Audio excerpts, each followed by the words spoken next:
Yes guys, welcome back to another video. Welcome to the George Benson football channel. This is why the Conference League is such a fascinating competition. Tomorrow, Chelsea's opponents are currently 4th in the Armenian Premier League. That's right, a lot of people might not have even heard of the country Armenia, unless you obviously pay attention to the European football qualifiers for major international tournaments, but realistically, this is about as rogue of an opponent as Chelsea could have possibly faced, and as well as that, we're playing them at Stamford Bridge. So, we should be winning this game, right? I think anything other than an emphatic victory tomorrow is going to be massively underwhelming, hugely disappointing, and serious questions will need to be asked of the 11 that start this match tomorrow if we don't win. Yes, this is going to be the biggest game in a lot of these FC Noah players' careers. I mean, the team that they beat in the playoffs to even make it to the Conference League are currently 6th in the Slovakian League, and I'm not even going to try and pronounce MFK Razombarok, because I'm absolutely going to butcher it, but they got beat in the second leg of that one, and I'm pretty sure they went through an extra time or something. So, FC Noah, this should really be as straightforward of a fixture as you can possibly find for Chelsea.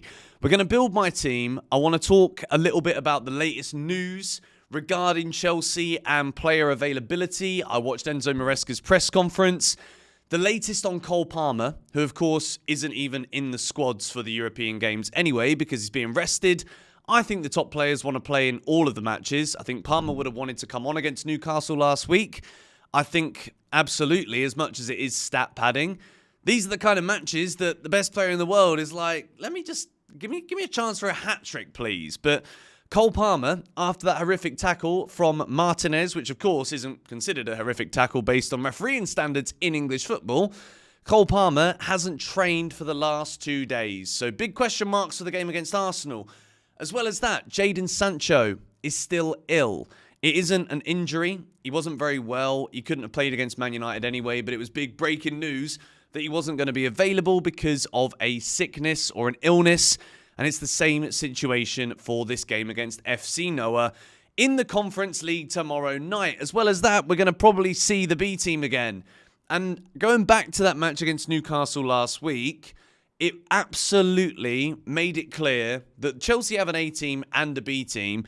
But what I've built today is, if you're ever going to experiment, right, this is the match where I want to see something a little bit different from Enzo Maresca's Chelsea. And the different thing that I want to see is going with a more attacking lineup. And I know that when you look at the Chelsea squad, I know that when you look at the usual front four that we get to pick, whether it's the A-team front four or the B-team front four, you look at it and you're like, well, this is an attacking side because you've got attacking quality out there on the pitch. I'm going to say, when it comes to the 11 players out there, I don't think we need to have 2 holding midfielders. I don't think we need to have 2 players sitting in front of the defenders against the team that are 4th place in the Armenian Premier League. So, I want to see tomorrow an opportunity to see if Enzo Fernandez can do the job by himself. And when we build this Chelsea side, that I think without any further ado, we might as well go into it, because this game, of all of the matches that we'll probably play in the Conference League, I think this is the team that I know the least about. I think when you look at their performances so far this season, they've done okay in their league, but they're not winning it by a country mile.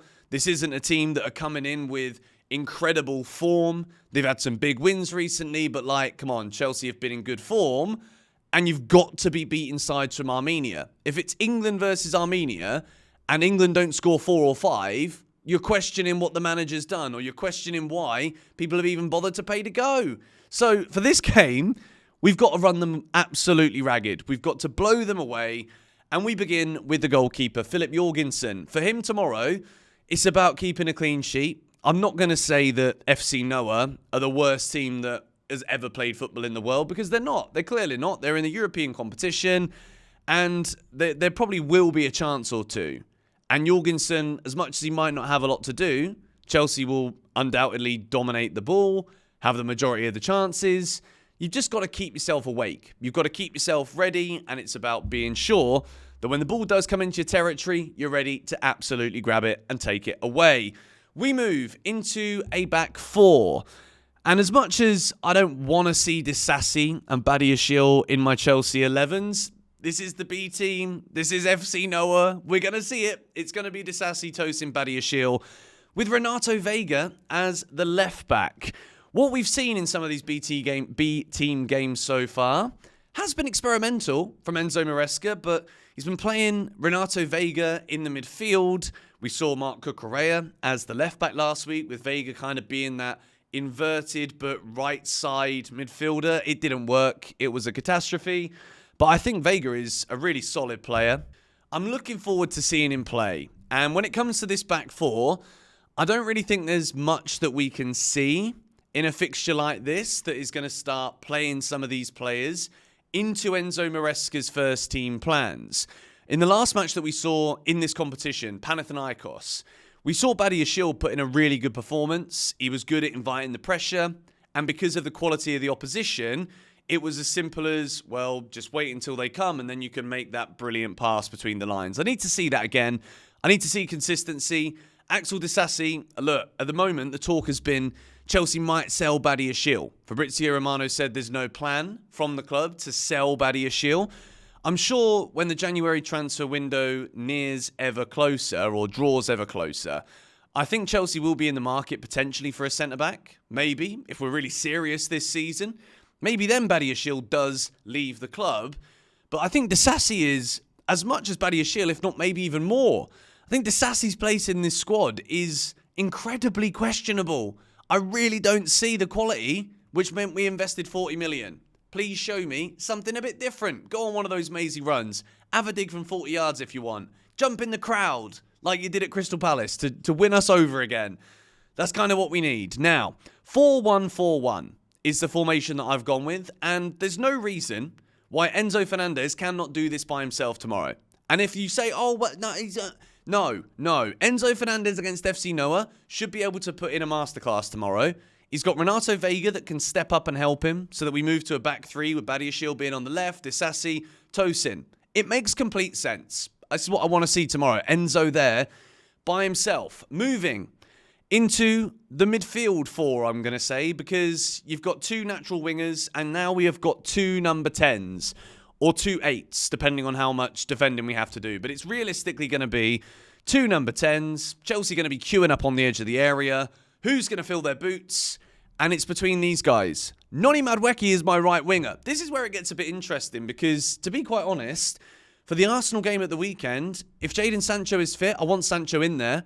And even if Sancho isn't fit, I'm considering maybe Neto on the right and Mudryk potentially on the left wing if he puts in a big game. And I think this could actually be a bit of an audition for the Chelsea players here because Noni's been quiet recently. I thought he was very poor at the weekend.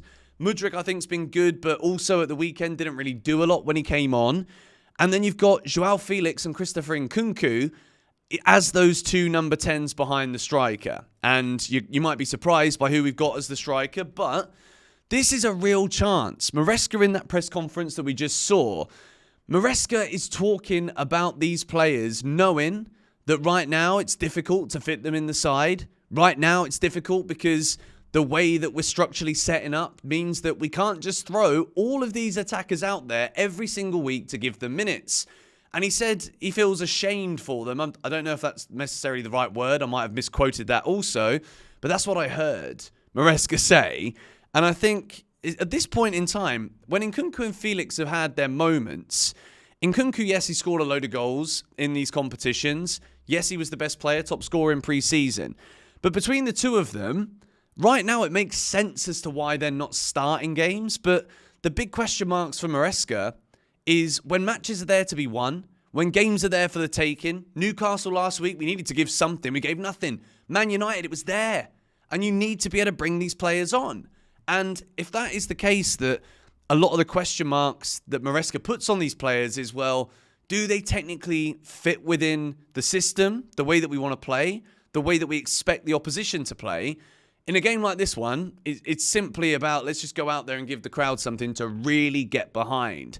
Give them a load of goals to celebrate. There's no reason tomorrow why Chelsea shouldn't score 4, 5, 6, 7, 8. You know what I mean? There really is no excuse for it.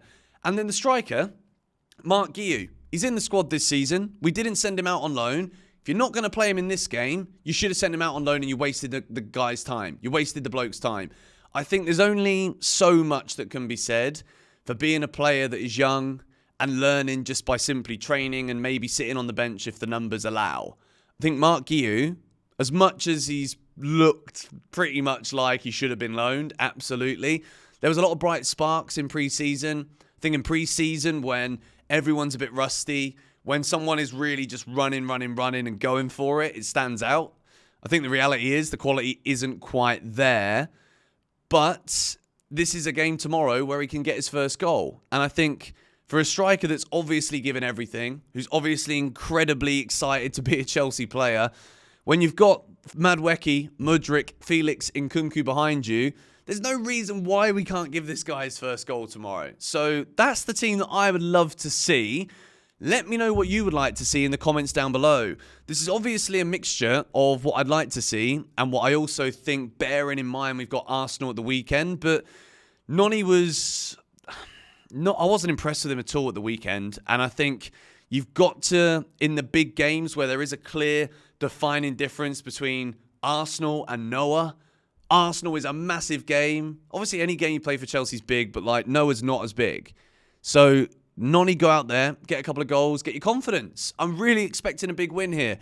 I'm going to say Chelsea 5, Noah 0. I don't see Noah scoring. I don't really know enough about them, if I'm really honest, but I don't think it matters, does it? If you only just get through 4-3 on aggregate against the Slovakian 6th best side, Chelsea have to win. And we have to win good. We have to win comfortably. I saw Eunice posted a reel saying that the underground is closed tomorrow. So good luck to those of you that go into the game. Make sure you plan in advance. Hopefully, thank you to Eunice for informing me of this. But yeah, if you are going to the game, stay aware of all of that stuff, I guess. Yesterday, we uploaded the podcast. If you haven't seen that yet, check it out. There's also Spotify and Apple Podcasts if you want to listen to it as opposed to sit there and watch it. But we had a load of stat graphics and stuff on the screen, so I think watching it is probably the more full experience. Check that one out. I'm not sure I'm going to be live for the game tomorrow, but 6 Things We Learned will be uploaded immediately after the game, and I promise you, I will be slightly more coherent than the last 6 Things We Learned video. Let me know your thoughts in the comments below. Smack a like if you enjoyed this. Subscribe if you are new. Come on, you Blues.